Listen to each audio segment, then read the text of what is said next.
जाति प्रमाण पत्र देने का प्रदेश है कि अनुसूचित जाति प्रमाण पत्र, पिछड़ी जाति प्रमाण पत्र, अनुसूचित जाति प्रमाण पत्र, हर जाति का यहाँ गर्व है। तो हर जातियों का अपने पर गर्व होता है ना, तो इनकी बैठक होनी चाहिए। होती ही सामाजिक एकता ही राजनीतिक एकता है, सामाजिक ऊर्जा ही राजनीतिक ऊर्जा में आता है। तो हर जाति को अपने समाज के प्रति सचेत होना, राजनीतिक हिस्सेदारी तय करना, मांगना, क्योंकि लोकतंत्र बिना आवाज उठाए मिलता नहीं। माँ बच्चा जब चिल्लाता तभी कुछ पाता है। तो ये सरकारें हैं ना, सरकार अभिभावक है, तो हर एक जाति को अपने अपनी एकता कायम करके उनको आवाज उठाने का हक है। हम भी इकट्ठा करते हैं। अभी 13 जनवरी को संकल्प दिवस है, तो हमारे ज्यादातर उसमें 90% निषादी रहते हैं, बाकी और जातियां उनके विकास के लिए आ रहे हैं। तो उसे क्या करें, हमारे पार्टी के विधायक हैं, फिर भी अपने जाति में ब्राह्मण तो है ना, तो हर आदमी को मतलब ब्राह्मण है तो अपने बैठक में तो जाने का उनका अधिकार है। जाति का कहीं भी किसी पार्टी में रहे, उससे क्या मतलब है। जैसे हम ही बैठक करेंगे 13 तारीख को, तो उसमें सारे हम तो संकल्प लिए हैं कि भाई निषाद को, भगवान निषाद राज थे, जब भगवान राम को गले लगाया था तब सुख राज का आया था, निषाद को फिर आना चाहिए। तो फिर हम 13 तारीख को संकल्प जितने हमारे सहयोगी तक सब बुलाएंगे। उसमें सपा बसपा कांग्रेस में रहने वाले सब नेताओं को हम आमंत्रित करते हैं। उसमें क्या है, सभी सामाजिक, जो हमें राजनीतिक रूप से विरोध हो सकता है लेकिन सामाजिक रूप से तो हम एक ही हैं, वो कहीं भी रहे, उससे ये नहीं होना चाहिए। राजनीति का अलग मामला होता है। ऐसा तो कुछ नहीं है, ऑल इज वेल है।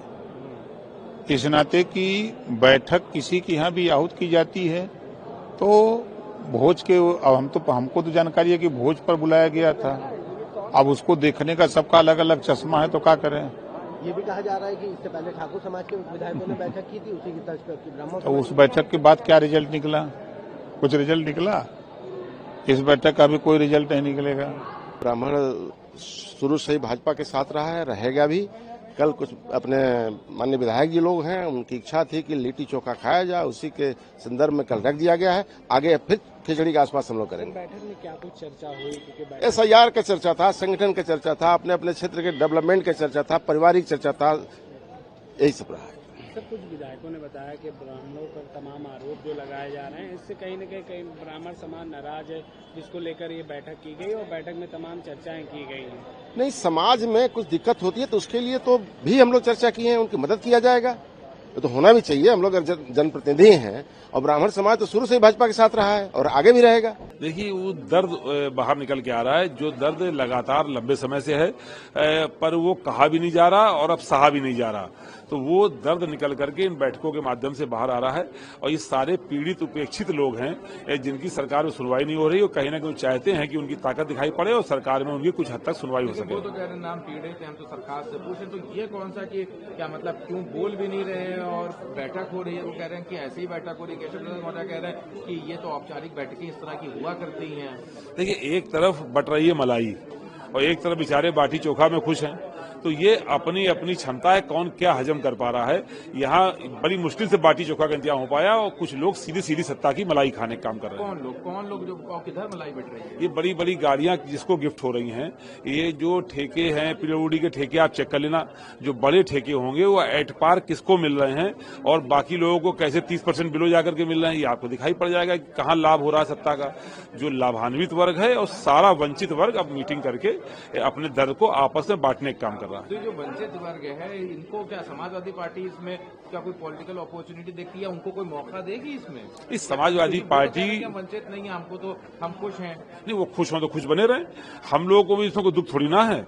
लेकिन समाजवादी पार्टी हर पीड़ित, दुखी और अपमानित व्यक्ति के साथ है। पीडीए का नारा है हमारा, जो भी पीड़ित हो, जो दुखी हो, जिसका अपमान हो रहा हो, जो अपमानित हो, वो समाजवादी पार्टी में आ सकता है। समाजवादी पार्टी उनके मुद्दों पर लड़ाई लड़ने का काम करेगी। जो खबर आ रही है उसमें समाजवादी पार्टी के कोई भी ब्राह्मण विधायक नहीं थे। पहली बात ये समझ लीजिए।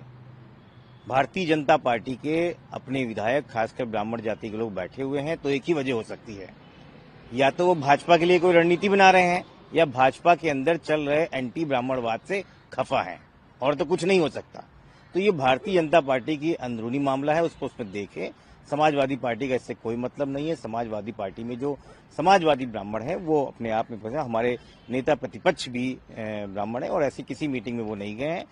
भारतीय जनता पार्टी में चाहे ब्राह्मण हो, चाहे कुर्मी हो, चाहे निषाद हो, चाहे राजभर हो, किसी की कोई पूछ नहीं है। वो एक जाति की पार्टी बनती चली जा रही है उत्तर प्रदेश में, और इसके बारे में आप किसी को भी पूछ सकते हैं उत्तर प्रदेश में, ये साफ खुला खेल है। इसलिए असंतुष्ट जितने लोग हैं वो अपने आप में एकजुट तो होंगे ही,